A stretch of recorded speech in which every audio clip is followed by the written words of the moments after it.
Introduction: The Hook. It was Christmas Eve 1945 in the quiet town of Fayetteville, West Virginia. The Sodder family, led by George and Jennie, was looking forward to a festive morning. But as the clock struck 1 a.m., the atmosphere changed forever. A sudden fire consumed their two-story home, turning their joyous holiday into a nightmare. While George, Jennie, and 4 of their children managed to escape the inferno, 5 children, Maurice, Martha, Louis, Jennie, and Betty, were trapped upstairs. In a matter of minutes, they were gone. But where did they go? The mystery is not just about the fire, it is about what happened afterward. The strange events building suspense.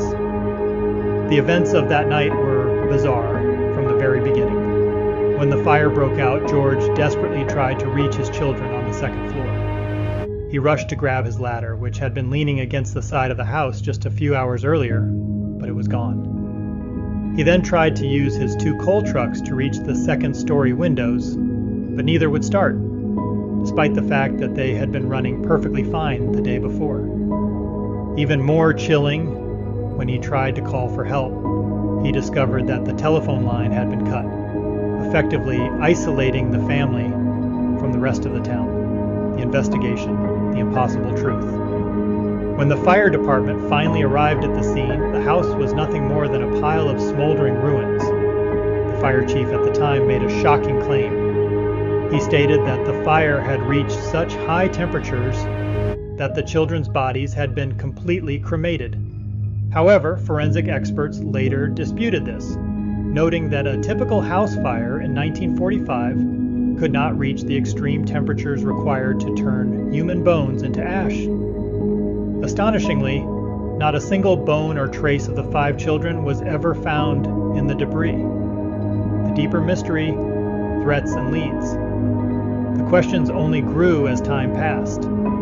Weeks before the tragedy, an unidentified man had visited the Sodder home and warned George that his house would be set on fire.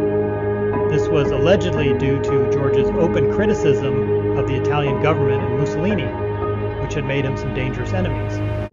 Was this fire a tragic accident, or was it a calculated act of revenge? The mystery deepened decades later when, in 1968, Jennie Sodder received a mysterious photograph in the mail. It showed a young man who bore a striking resemblance to their missing son Louis, as he would have looked as an adult. The legacy, a lifelong search. George and Jennie Sodder never stopped believing that their children were alive. They dedicated their remaining years to finding them, even going as far as to install a large billboard on Highway 16 with photographs of the 5 missing children, offering a substantial reward.